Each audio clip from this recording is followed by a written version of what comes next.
Today is your class is based on crop production and management. Chapter first है आपका crop. क्या होता है क्रॉप? हम फसल को बोलते हैं। Yield plant from kharif crops, single going season. दो तरह के क्रॉप्स होते हैं, एक रबी क्रॉप्स और एक खरीफ क्रॉप्स। क्रॉप क्यों ज़रूरी है? इसलिए क्योंकि हम सभी की ज़रूरतें पूरी होती है। क्योंकि कुछ लोग घूमने घर को ढूंढने के लिए इधर उधर शेल्टर के लिए भटकते रहते थे, फूड नहीं मिल पाता था, उन्हें भोजन प्राप्त नहीं हो पाता था। इसलिए भोजन को प्राप्त करने के लिए अब एक ही जगह पे पौधे को लगाया जा रहा है, वो भी लार्ज स्केल पे। एग्रीकल्चर प्रैक्टिसेस हम कैसे है, कृषि की हम प्रैक्टिस कैसे करते हैं? तो जब हम एक फसल को प्लांट जो है एक जैसा दिखता है, सेम कल्टिवेटेड हो, तो उसको लार्ज स्केल पे, तो उसको हम लोग क्रॉप कहते हैं। ठीक, एक ही पौधे को हम एक जगह पर रखें, उसे हम क्या कहते हैं? क्रॉप कहते हैं। क्रॉप दो तरह का होता है, खरीफ क्रॉप, दूसरा होता है आपका रबी क्रॉप। खरीफ क्रॉप क्या होगा? जो रेनी सीजन में उगेगा, यानी कि in the month of June to September, paddy, maize, rice, soyabean, groundnut, cotton. दूसरा है आपका रबी क्रॉप्स। तो रबी क्रॉप्स विंटर सीजन में उगता है अक्टूबर से मार्च में। वीट, ग्राम, पी, मस्टर्ड, लिंसेड, ये सब मार्च में उगेगा। तो ये दो तरह के क्रॉप होते हैं जिसको लार्ज स्केल पे उगाया जाता है। ठीक है, किस लिए इसे उगाया जाता है? इसलिए ताकि अब जो शहर में जो रूरल एरियाज़ यानी गांव के लोग जो रहते हैं, शहर के लोग वहाँ जाते हैं, क्रॉप को बेचते हैं, इसलिए ताकि उनका एक अच्छा लाइवलीहुड हो सके, एक अच्छा अर्निंग हो सके। अब सॉइल को हम लोग कैसे, यानी जीवन यापन करने के लिए तो होना चाहिए ना खर्चा, हम कहाँ करेंगे?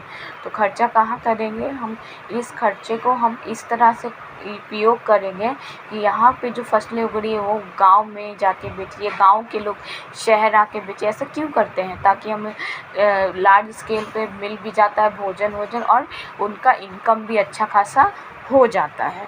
अब जो सॉइल एग्रीकल्चर प्रैक्टिसेस का, उसको लार्ज स्केल पे करते हैं। पहला है प्रिपरेशन ऑफ सॉइल को कैसे बनाना है, कैसे प्रिपेयर करना।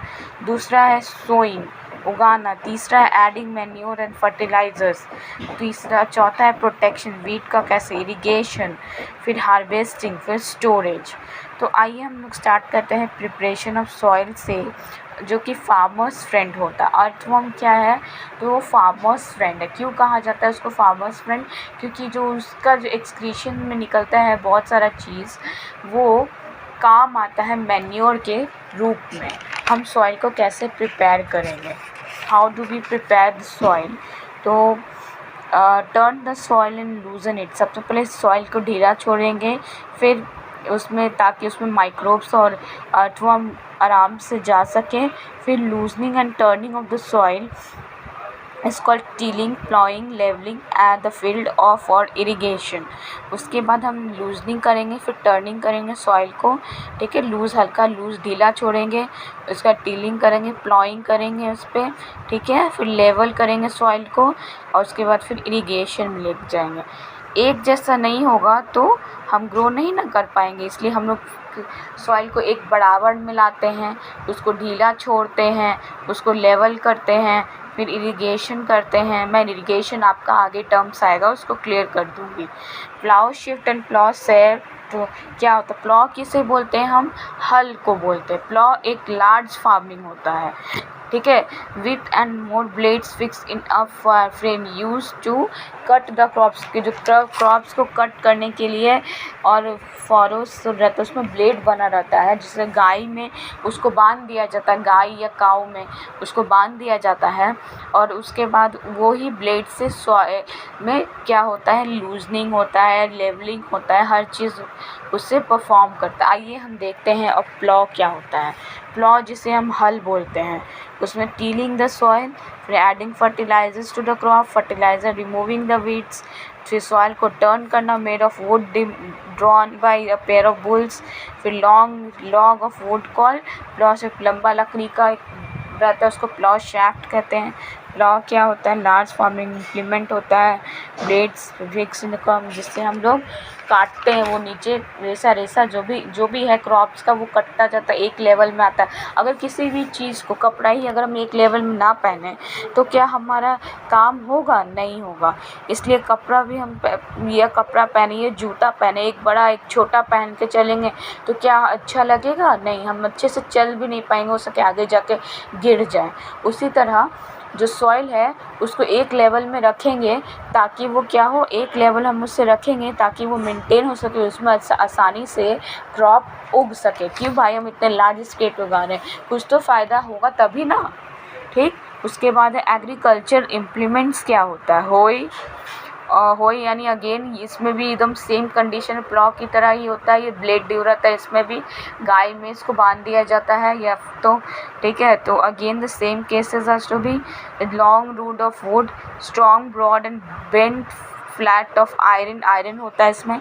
कल्टीवेटर क्या है? तो ploughing is done by tractor driving cultivator, tractor जो चलता है उससे होता है, ट्रैक्टर आता है उससे होता है कल्टीवेटर।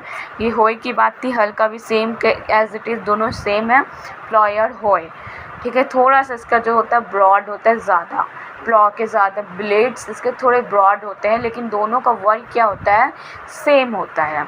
नेक्स्ट आपका है कल्टीवेटर। कल्टीवेटर में हम कहेंगे कि ट्रैक्टर ड्राइवर कल्टीवेटर है, ठीक। सोइंग, कौन सी सीड आगे होगी? Good quality seeds, healthy seeds, give high yield seeds, ठीक है। तो सीड्स जो होता है क्या, अब देखिए इसमें क्या होगा, हम लोग सीड को चुनेंगे। शोइंग सबसे पहले मैं बता दूं, tools use for sowing seeds, a traditional tool shape like a funnel, sheets are filled. Okay, sowing हम किसे कहें?